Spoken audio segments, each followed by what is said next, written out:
Il faut traverser des kilomètres de forêt avant d'arriver là. Tonnenstein, en Allemagne.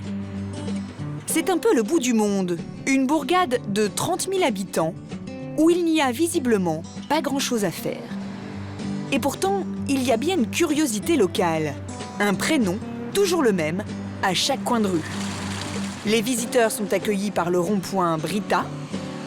Le stade de foot s'appelle Britta.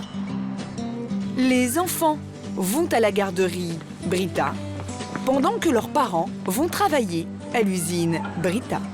C'est comme cela que s'appelle la plus grosse entreprise de la ville, et elle est en train de devenir une multinationale. Elle est filtrée et donc elle a un goût qui est nul, il n'y a pas de goût.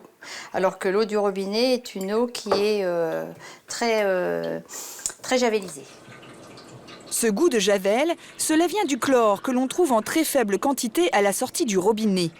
Avec la carafe, a priori fini le mauvais goût. L'eau passe par un filtre qui retient ce chlore justement, mais aussi le calcaire qui entartre les appareils ménagers. Du coup, pour sa bouilloire, Marie-Françoise a aussi adopté l'eau filtrée. Oui, j'en mets alors là tout le temps, régulièrement, je mets toujours de l'eau. Et vous pourrez regarder tout à l'heure que le fond est vraiment sans tartre, impeccable. Et donc là, elle est toute propre, votre bouilloire. Oui, oui, là vous voyez, il n'y a pas du tout de calcaire dans le fond. Mais si vous mettez de l'eau du robinet, c'est pas le cas? Là, même pas en une semaine, je suis obligée de la passer au vinaigre. Ouais. Aujourd'hui, c'est au siège de son entreprise qu'Anne Sandkamer conserve ses tout premiers modèles. Là, ce sont les débuts de Britta. Ce filtre, je l'ai vendu dans toutes les stations-service d'Allemagne. Mais très vite, Anne Sandkamer va affiner son invention. Les habitants de sa région se plaignent de leur eau, trop de calcaire. Qu'à cela ne tienne, voici le filtre qu'Hans va leur proposer pour s'en débarrasser. Alors voici le premier filtre. C'était vendu sans pot. Ça pouvait aller sur n'importe quel récipient. Et la personne qui le fabriquait ça aussi.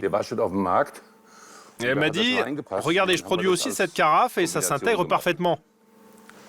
Les dames de la cantine connaissent par cœur cette petite démonstration. Ça s'appelle le tea test. Un premier thé infuse avec de l'eau du robinet et un deuxième avec de l'eau filtrée. Quelques minutes plus tard... Sur le thé du haut, il y a une pellicule, alors que l'autre est très clair. Les consommateurs qui voyaient ça disaient « c'est un problème que je connais et je déteste ça. J'achète ».